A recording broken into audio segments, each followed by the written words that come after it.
Hi, Mystery Recapped here. Today, I'm going to explain a Russian apocalyptic thriller show called The Day After. Spoilers ahead, watch out, and take care.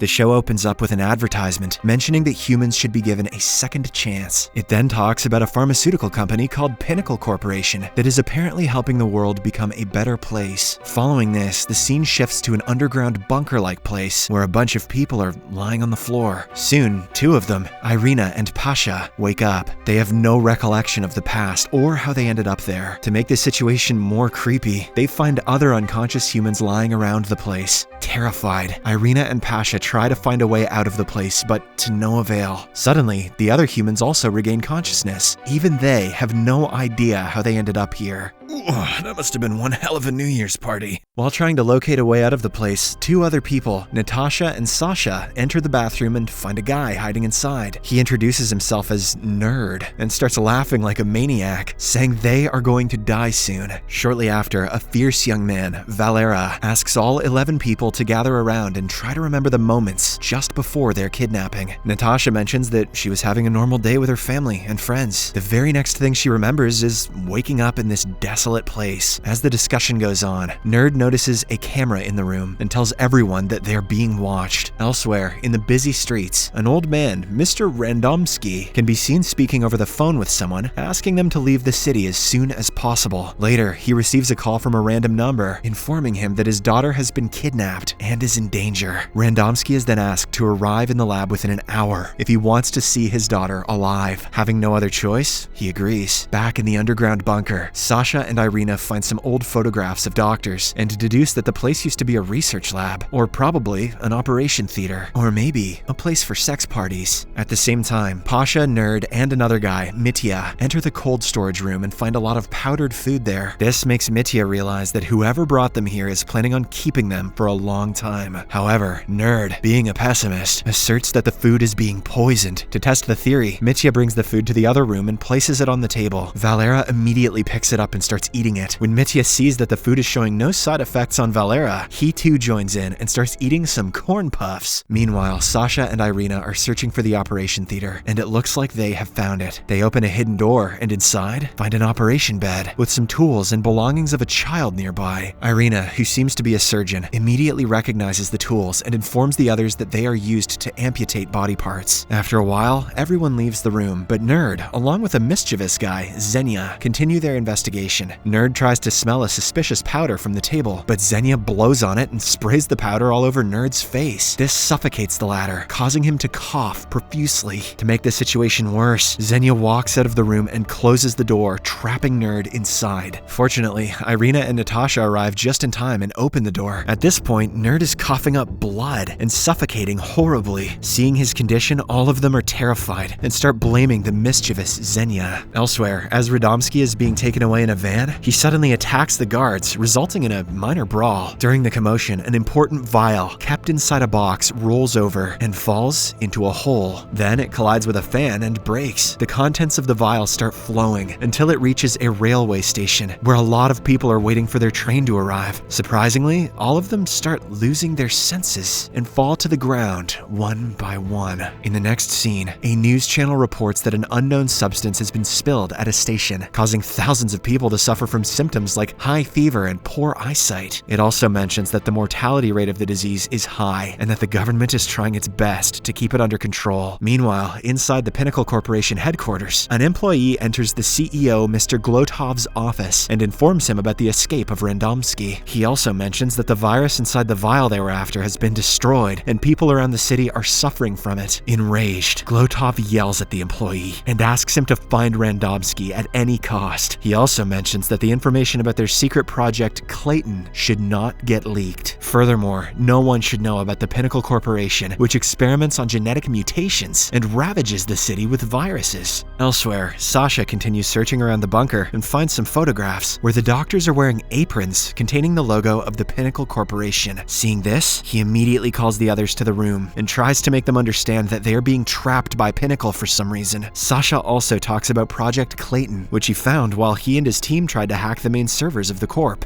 Sadly, none of them believe in his words and walk away. What reason could they possibly have not to believe him? On the other hand, we see the whole city being evacuated while Randomski roams around the streets, still alive. At the Pinnacle Corporation's office, Glotov's employee reveals that the virus does not seem to affect young women and that it will be ineffective after a day. Hearing this, Glotov asks him to shut down all communication networks in all of Moscow. Later, Randomski arrives at an evacuation spot and tries to get the attention of an officer. He reveals that he is one of the creators of the virus and that the Pinnacle Corporation is behind all of this. Unfortunately, the officer does not listen to him as he is busy evacuating the place. When Randomski continues insisting that he's telling the truth, he is apprehended for disturbing the officers. Meanwhile, Nerd, who is resting in the so-called bedroom, suddenly gets a vision of the doctors trying to perform an experiment on him. As Marina was talking to a nurse in his vision, Nerd assumes that she is a spy who is leaking their information to the bad guys. Hence, he approaches Marina, holds her at knife point, and asks her to reveal the truth. Despite everyone asking him to leave her alone, Nerd does not listen and simply keeps saying that Marina is helping the doctors to conduct their experiments. Fortunately, before he could harm Marina, Mitya cleverly grabs his knife from behind and beats him to a pulp. After the incident, Nerd is taken to the other room and tied up, while Irina treats his wounds. She inquires if he wants some water, but Nerd, who has started becoming paranoid, says that she is also a spy who just wants to poison him. Later, while everyone is discussing what to do with Nerd, the stylish and arrogant lady of the group, Nadia, suggests they kill him. She claims that Nerd might have been infected by a contagious disease, and that's why he's been acting so weird. A few of them agree, but Irina, Sasha, and Natasha completely shun the idea. Shortly after, when Marina heads to the bedroom, she finds Nerd in an unresponsive condition. Terrified, she screams for help and informs everyone about the situation. Irina immediately rushes inside and tries to perform CPR on him, but to no avail. Everyone realizes that he has died and walks out of the room sadly. R.I.P. Get wrecked, Nerd. Shortly after, the alpha male of the group, Valera, mentions that if they want to get out of this place alive, they have to act fast. For the first step, he suggests that they smash the CCTV cameras and convey their messages to the people who are keeping them hostage. The entire group agrees with the decision, so they start breaking all the cameras one after another. Now they are all waiting for a response. Meanwhile, a boy can be seen driving his car and approaching the border of the city. When he tries to enter the city, a group of army officers stop him and ask him to return. However, he refuses, claiming that his sister is trapped inside, and so he has to rescue her. When the officers once again refuse him, the boy returns to his car, drives it at full speed, and breaks the barrier to enter the city. On the other hand, a middle-aged man named Sergei hears Randomski screaming for help and comes to his rescue. The latter is finally released, but he still has the handcuffs on him. Nonetheless, the two walk outside together and witness the destruction around the city, with dead bodies lying in the middle of the streets. After a while, Sergei spots a bar and suggests they check it out. Inside, he serves a drink to Randomski and tries to open his handcuffs with a cork remover. In the following scene, the boy who broke the border barrier earlier, Max, stops his car in front of a building and rushes inside of it to search for his sister. He knocks on the apartment door but does not get any answer. Hence, he leaves the building and enters the nearby hospital where Irina used to work. After walking around for a bit, Max spots a doctor running away from a surgery room. He quickly approaches the doctor and inquires about his sister. However, rather than answering his question, the doctor reveals that he is infected and asks Max to stay away from him. Saying this, he injects himself with a syringe and dies on the spot. Back in the underground bunker, the group decides to store Nerd's corpse inside the freezer. After they do so, Irina places a cloth over his face and sits beside the corpse. She is still distraught over the fact that she couldn't save Nerd. Seeing her in this state, Mitya approaches her and tries to make her understand that it wasn't her fault that Nerd died. He also mentions that people are born to die and that it's a natural process. As the two are deeply immersed in their conversation, the door of the freezer automatically closes and they are trapped inside. Irina and Mitya scream for help, but no one can hear them. Realizing that they're going to freeze to death, Mitya suggests that they hug each other to keep themselves warm. Irina agrees without any hesitation and the two cozy up. One thing leads to another and they are about to kiss, but just then, Pasha opens the door looking for food. Meanwhile, Mitya rushes to confront Xenia, assuming that he is the one who locked them in the freezer. As expected, the latter denies it, but Mitya is not going to let up so easily. He gathers everyone around a table and tries to find out the real culprit. During their discussion, Valera mentions that someone among them is a snitch who is transmitting information to the people who trapped them there. Hearing this, Nadia adds that whosoever is the snitch must be a skilled person, as the kidnappers wouldn't just hire a useless person. She then looks around the table and points at Irina, saying that she is the smartest one amongst them. She can perform experiments and surgeries, something which would be of great importance to the kidnappers. Hearing this, the entire group turns on her and inquires about her past, but Irina refuses to speak and walks away, adding more fuel to the already existing suspicion. She locked herself in the freezer so that she could bone Mitya. Yeah. The scene then shifts to the bar, where Randomski wakes up from his hangover. Sergei is nowhere to be found, but it is revealed that he has managed to take off the handcuffs. After a while, Randomski begins searching for Sergei, only to find him lying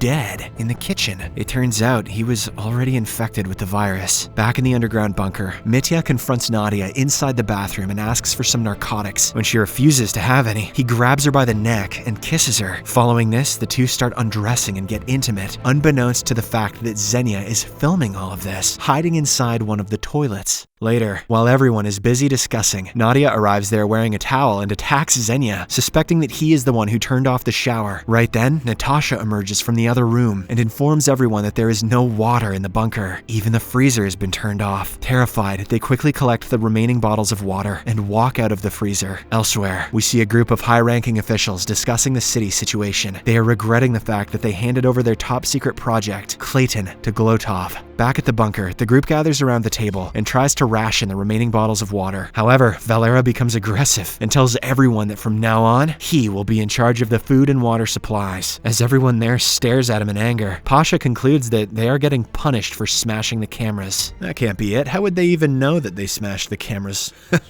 Stupid. Wasting no time, Sasha and Xenia start repairing a camera and eventually succeed. They then try to ask their kidnappers to turn on the freezer and also the water supply. Unfortunately, rather than listening to their requests, a loud, irritating noise is played in the bunker, compelling them to cut all the electric wires. Meanwhile, Sasha puts his hand over the bathroom's ventilation and deduces that the air supply has also been cut off. Elsewhere, as Randomski is searching for his daughter around the place, Max runs into him, and together, they hide inside a building. Once they reach a safe location, Randomski reveals that he is one of the scientists who created the virus. He was pressured by a group of evil men whose only agenda was power and wealth. Randomski then pleads with Max to help him find his daughter, but the boy refuses, saying he doesn't help terrorists. In the next scene, Glotov meets with the high-ranking officials and apologizes for his mistake. He also lies to them that Randomski is already dead. Glotov then assures the officials that he is very serious about their mission and that he can never betray them. Saying this, he walks away, but not before telling the officials to make a decision on his future. Meanwhile, desperate to get out of the bunker, Valera starts scavenging through the storage room to find something useful. Eventually, he finds some materials that could help him prepare a bomb. Valera then approaches the other group members and explains his plan. He wants to use the bomb to blow up one of the exit doors. Although the mission is a dangerous one, the group is willing to take the risk, so they agree. With this, Valera, along with the help of Xenia, starts preparing the bomb. Right then, the radio transmitter in the room starts working. A man narrates that the virus has ruined the entire city. Thousands of people have died, and millions more are infected. This shocks everyone in the room, and even believe that the underground bunker is a boon to them. Nonetheless, they continue with the bomb experiment and fit it on one of the bunker's exit doors. The episode ends with Valera sticking a cigarette to light up the bomb, and everyone else waiting for it to explode.